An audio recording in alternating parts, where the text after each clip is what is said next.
You mentioned Holly's excellent essay on Sam, and one of the things that she says in that essay is that Sam was an intellectual hero to her, and that twice Sam had delivered something into the world that had revolutionized her world for the better, right? One of these things was the questioning of faith, and the other was his treatment of lying.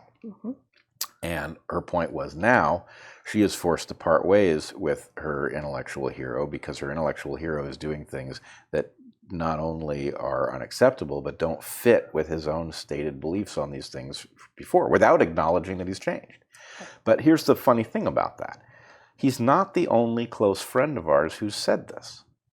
This is a common phenomenon. And wait, he's not the only close friend of ours who said what? She. Oh, okay. Holly is not the only close friend of ours. If I said he, that was just because the other friend I'm thinking of is a he. But I think this is a relatively common position where people who got something from Sam, because he was good at this in some regard, are now stuck in the position of having to try to, grapple with, well, what was the stuff that I believed that was important before? If he's now speaking in direct violation of it, if he's effectively okay with a conspiracy against Trump, in the 2020 election, then he's obviously not against lying. So what was his whole treatment of lying, right? So what was that? But anyway, what I'm going to argue is if you are one of these people who, whether you always did or something about recent history has caused you to embrace I'm going to find the best model and I'm going to stick with it no matter what, right? If you do that, then a couple things are true. One, we can spot that you're doing it, because if you think about how such a person would change their mind, right, you would have basically a threshold question. Have you reached the point where the thing that you thought was less than 50% likely is now more than 50% likely, at which point you would have to acknowledge a change. Until then, there's no nuance. As long as you think it's less likely to be true than the competitor, we don't see your changing understanding of anything, right? If the only thing you're reporting is a binary. Exactly. Then the point is two things. One, there's this totally arbitrary threshold at 50% where your opinion appears to suddenly snap into the other confirmation. That's not how thinking works, right? Two, you're much more easily gamed, right? Because the thing is, how do you keep somebody who is using this cruddy mechanism for thinking on your team? All you got to do is feed them enough garbage to keep them from hitting the threshold. It doesn't have to be perfect. They can have their own private doubts. But the point is, you just feed them enough bullshit that they don't hit 50% and flip, right? And so I think we're seeing a lot of that. I mean, for one thing, we know that Sam proxied part of his understanding to Eric Topol, right? Eric Topol is Christian Anderson's boss. So he has a perverse incentive that goes back to lab leak, right? This isn't somebody you should proxy to. Likewise, Anthony Fauci, right? Anthony Fauci is the person who offshored the work to Wuhan to get around the ban on gain-of-function research. Right, but why does he show up here? You're talking about him proxying or him being a proxy for someone? Being a proxy. For a lot of people. Yeah, so you have COVID descends, nobody knows anything about it. What are you going to do? Well, I'm going to listen to the people who know the most about it. Well, who is that? One of them is Anthony Fauci. Oh, good choice. You know why? Because he stood there with his head in his hands while Trump was saying crazy things, right? So Anthony Fauci becomes super reliable because he's the opposite of Trump. And of course, that's a brilliant way to get Sam's attention, right? So the point is, okay, I'm going to proxy to that guy because he feels the same about Trump as I do, right? Okay, well then Anthony Fauci now has a direct line into whoever's listening to Sam, right? So much better if we were able to tune into oh boy, I said these things were safe, but now I've seen a few things. I still think they're probably safe, but wow, I'm not as convinced of that as I was because I've seen a few things that caused me to wonder, right? That's the natural process. Right. But no public revelation. Instead we get some garbage excuse like, well, I'm not going to get boosted because the CDC lies. And? Right. But that's a non sequitur. It doesn't make any sense. It's not an argument. Right. It's what it is evidence of not thinking. And my overarching point is we saw our entire expert class reveal that they were not thinking, that they were doing something else, at least in this case. And I would argue that probably that's because it's the habit of thinking that they got into. And if what you did was looked at the competitors to this and said, who are these people? And what exactly do they think they know? And the answer is, it doesn't really matter. If they're using the equivalent of selection to build a model that works from any starting place, they will quickly outpace a group that has proxied in the early days of a chaotic situation where nobody knows anything. So the best model they could possibly have embraced was bad. Yep. Right? And the idea that anybody is sticking with their initial impression of vaccines, of repurposed drugs, of COVID origins, of any of these things, of the evolution of variants, of any of them. Nobody could possibly be making headway with their initial model because there just simply wasn't enough to go on to build a decent model. So the only game in town is people whose thinking evolves by a process that really is very parallel to natural selection. Right? I mean, that's really the core point is, what do you trust to build your model, right? Do you trust picking the right one?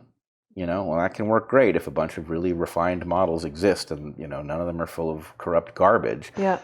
But any other situation, no, I want something that, irrespective of what model I've ended up in, can morph into a model that works.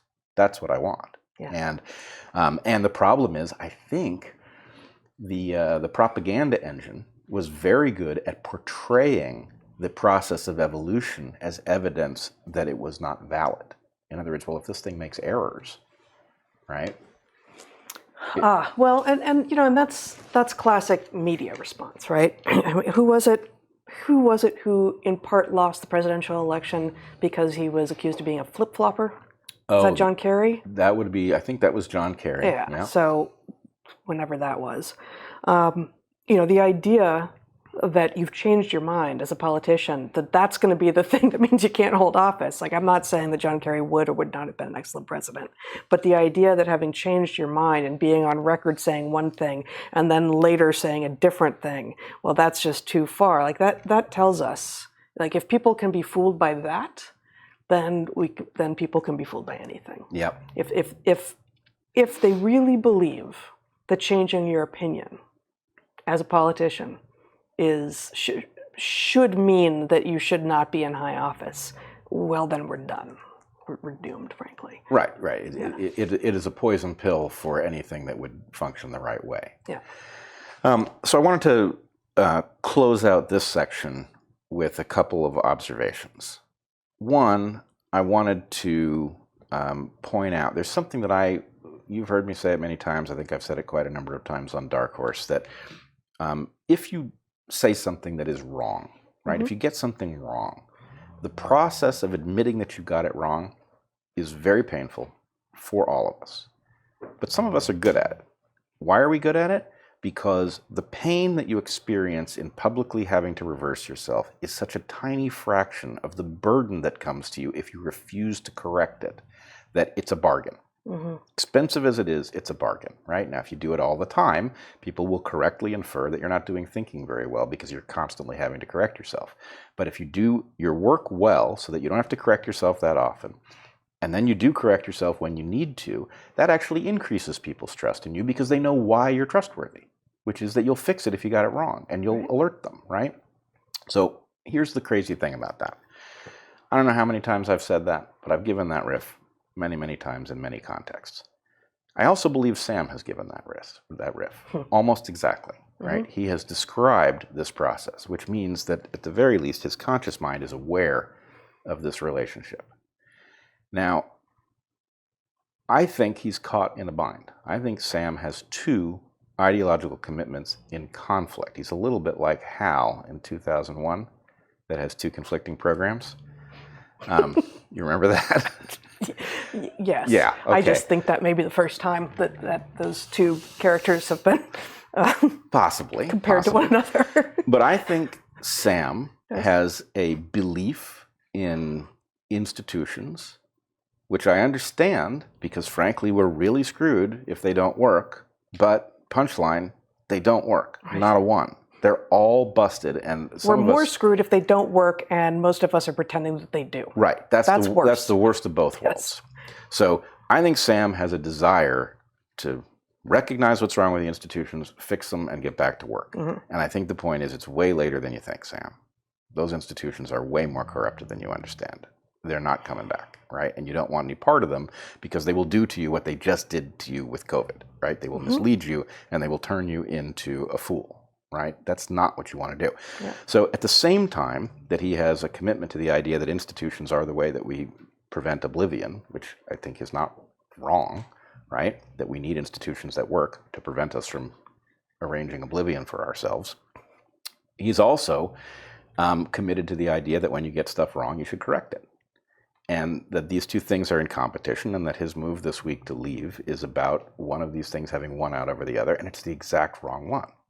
These institutions don't work. They won't be rebooted, and rationalizing that they're still close enough to functional that you can invest more in them and maybe, put them right is not a viable thing. And I think, frankly, the alternative, that the institutions are so far gone that you should do a proper accounting, correct your model, and apologize for what you got wrong, explain how it happened, and rejoin the conversation is the right thing to do. And Sam is headed 180 degrees away from it. Yeah. He chose the wrong alternative at this moment. Instead of absenting himself from this conversation, he should pay the price of getting back into reality space, and he should move forward, and he should contribute to the conversation as he did, and affecting people the way he has affected good friends of ours by altering their understanding of the world. That would be the right thing to do. And I hope that some time contemplating this off of Twitter causes him to realize that. And again, I hope people, if he does do the right thing here, people will be generous to him, and they will, not fail to notice how wrong he got things, but understand how it is that happened. I think that would be really important.